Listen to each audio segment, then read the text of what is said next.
Hey guys, what's going on? This is Darrell Addison at Torpedopot.com. Darrell Addison at Torpedopot.com. And I picked me some kale. I didn't pick the whole plant.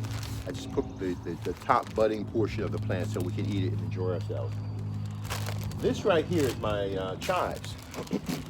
Now, last year I planted my garlic chives as seeds, and we put about 100 seeds in there, and they start popping up all over the place. For garlic chives, you cannot grow them until late in the summer, okay? This early season is really not best for your garlic chive seeds, from what I understand. But what we do is that we bought these bunches from a nursery. And as you can see from the bunch that I have right here, we started cutting them down. So what I do is this. The reason why I prefer seeds over bunches of plants in my nursery, because I can throw my seeds all over the place. The plants, the root systems are contained in that bulb right there, okay? And so you have bunches all over the place as opposed to seeds that would just be spread and littered throughout your planter. So what I do when I'm hungry, I just come out to the garlic chives. Just like this is growing back, this is going to grow back. I'm going to cook these garlic chives with my broccoli. Oh, excuse me, with my kale. And so I can cut this down knowing that it will grow right back. And that's what I want you to do. I want you to learn to grow food that feeds you continually. Don't buy food and don't think of, oh, she's if I eat it once, it's all over with. Most of you are afraid that if you cut that food down, the enjoyment of growth or the enjoyment of having a delicious meal is going to be terminated. I want you to stop that thinking.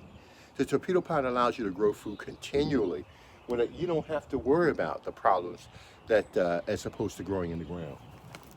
So I can cut all this down as much as I like, and I don't have a problem with it. As a matter of fact, this is these chives are, oh gosh, they smell so good. They smell so good. When I cook this down into the mill, it's the spices that I'm looking for.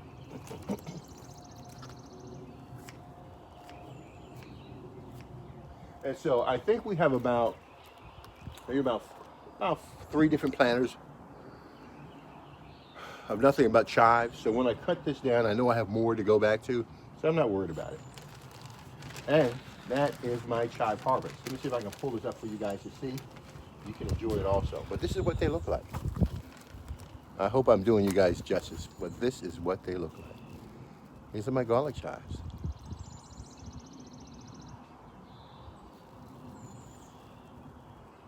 And I love it because they come back every year. They come back when I'm cutting down, and they do extremely well. Darrell Addison at Torpedopot.com. I want you to learn to develop your sustainable food supply. Stop relying on others to feed you. You have a planter here that can grow your food 365 days a year if you give it an opportunity. Some of our plants we planted last year, and now they're growing, as you can see, beautifully in our torpedo pots. Do not underestimate the power of torpedo pot. It will get you to where you need to be. Throw away those other stupid systems, whether it be hydroponics or whatever it is. They do not give you healthy food that is grown from a biotic environment. Ask yourself, who's growing my food? I'm coming back to this planter here and I'm eating off this planter. I'm not growing this food. Nobody can grow you. There's nobody in the world who can say, hey, I grew that person or I grew this person. No, growing is part of your genetic inheritance. That happened a long time ago. And so that's what's happening right now. The growing that's happening in this planter is a part of their genetic inheritance. So what we do at Torpedo Pot is that we create an environment to allow them to grow when and how they want to grow. Talk to you guys later. Darrell Addison, Torpedopot.com.